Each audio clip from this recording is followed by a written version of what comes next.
Bom dia grupo da leitura! Me chamo Leandro Monte e hoje daremos início a mais um subcapítulo do livro Pedagogia da Autonomia de Paulo Freire.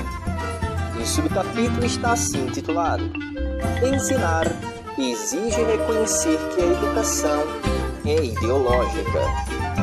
Assim segue. Saber igualmente, fundamentalmente, a prática educativa do professor ou da professora é o que diz respeito à força, às vezes maior do que pensamos, da ideologia. É o que nos adverte de suas manhas, das armadilhas em que nos faz cair. É que a ideologia tem que ver diretamente com a ocultação da verdade dos fatos, com o uso da linguagem para penumbrar ou opacizar a realidade ao mesmo tempo em que nos torna míopes.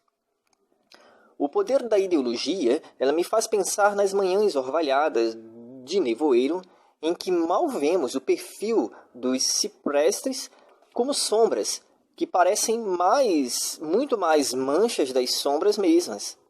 Sabemos que há algo metido na penumbra, mas não o divisamos bem. A própria miopia que nos acomete dificulta a percepção mais clara, mais nítida da sombra.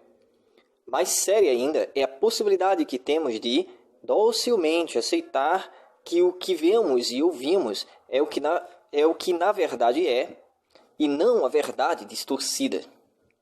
A capacidade de penumbrar a realidade, de nos miopizar, de nos ensurdecer que tem a ideologia faz, por exemplo, a muitos de nós aceitar docilmente o discurso cinicamente fatalista neoliberal que proclama ser o desemprego do mundo uma desgraça do fim do século, ou que os sonhos morreram e que o válido hoje é o pragmatismo pedagógico, é o treino técnico científico do educando e não sua formação de que já não se fala.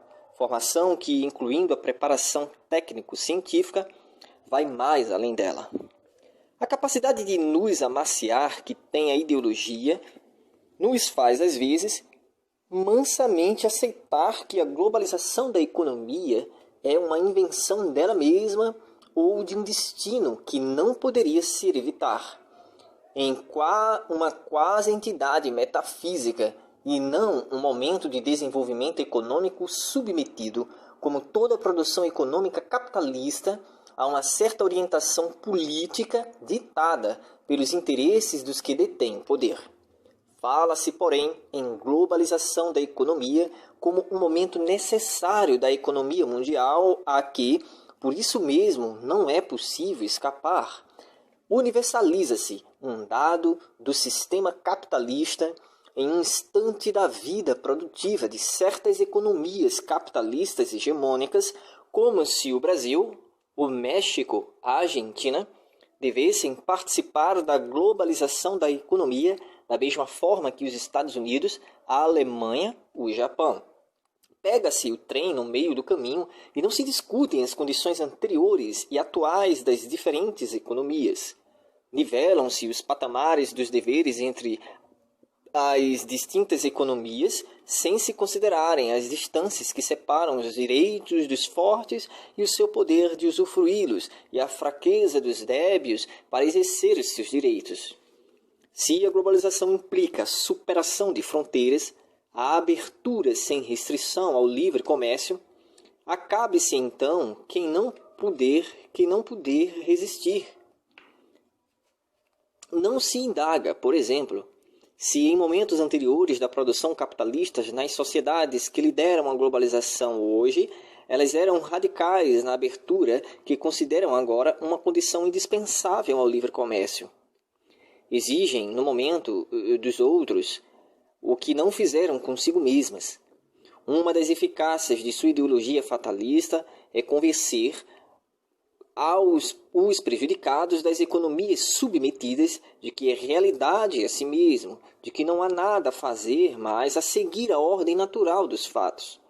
Pois é como algo natural ou quase natural que a ideologia neoliberal se esforça por nos fazer entender a globalização e não como uma produção histórica.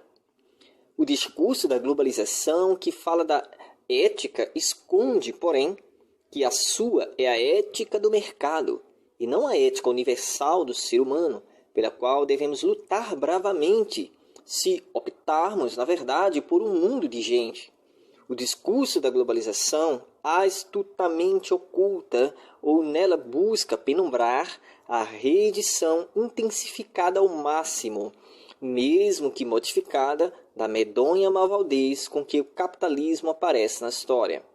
O discurso ideológico da globalização procura disfarçar que ela vem robustecendo a riqueza de uns poucos e verticalizando a pobreza e a miséria de milhões.